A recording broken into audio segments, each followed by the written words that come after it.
Here now to discuss the further implications of this here at home and overseas is Michael O'Hanlon. He's Director of Research of the Foreign Policy Program at Brookings, along with CNBC contributor James Pethokoukis, Economic Policy Analyst at the American Enterprise Institute. And Michael and Jimmy, welcome to both of you. Maybe you can kind of direct this back into the investment lane to some extent, Michael. I mean, there are huge geopolitical questions, but right now we have low oil prices and a president who says he wants to strike more deals. Hi, Kelly. Well, I can't do any better than your last question when you expressed some skepticism about how much cash the Saudis really have to sprinkle all over the planet. On the other hand, it can't be bad to have one of the world's richest economies in terms of oil revenue interested in some new investments in the United States. I tend to think it's sort of more this week's news than, earth-changing or economy transformational in its ultimate magnitude and scope. But we'll see. And, I think President Trump sends a message, as you've been covering, with this whole notion that his first overseas trip is about business. And that is not normal for an American president. But it does have a distinctive theme. It will catch people's attention. Again, it's more this week's news than anything that's guaranteed to prove durable. But it's still an interesting play. Great points. And while we're sort of before we move on too much, what are the geopolitical implications of the trip that you're kind of watching for? All of the, when you heard this speech, obviously he's got to balance the interests of Israel. He spoke about the situation in Gaza, all of these kind of very careful machinations that are playing out here. What are the headlines for you and the things that you'll be watching for progress or regress on a number of fronts? Well, I'm not a big Trump supporter overall, but there are three things I like. One is the willingness to consider lifting sanctions on Syria and see how they perform thereafter as they try to form a new government. Second is giving a little bit of a cold shoulder to Prime Minister Netanyahu in Israel, who I think has been playing American politics somewhat cynically for years. And maybe he overplayed his hand, even with Donald Trump, who he thought was a very reliable friend.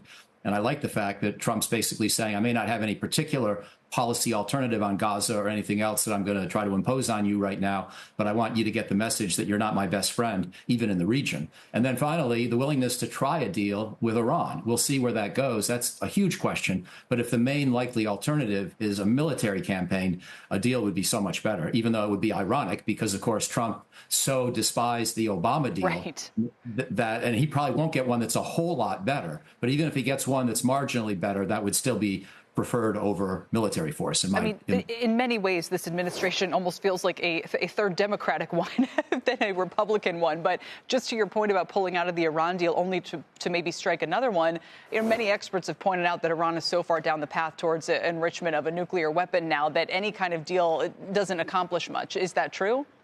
No, I don't agree with that. I think any place you can stop Iran is better than letting them keep going forward. For example, right now they have enough material. It's highly enriched, but not quite 90% U-235. They could make maybe a half dozen bombs after a few weeks. That's bad, but it's not enough to have a full testing regimen. If they tested a half dozen bombs, they would be out of enriched uranium. And moreover, if we get good inspectors in there, we can prevent them from even getting those six and preventing them from getting the kind of arsenal that North Korea now has with several dozen weapons. So I'm in favor of stopping them whenever and wherever we can. More is always worse when it comes to Iranian nuclear capability. All right. So, Jimmy, let me turn to you. You can pick up the thread there and kind of tell us how you think that we have stock markets at near all-time highs. Now they're positive on the year. So this is a big shift in tone from the tariffs that were endlessly pounded a month ago to now the deal making that is prevailing today.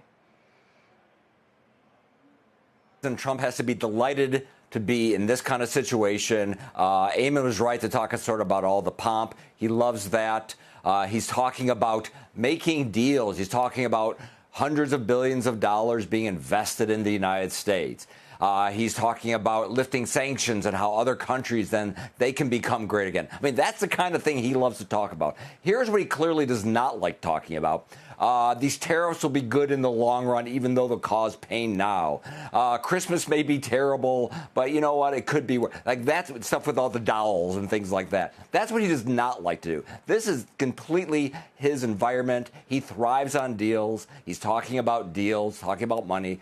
So I think this is probably the best day Donald Trump has had in a while. Well, let's see if they can do some deals on Capitol Hill while he's there.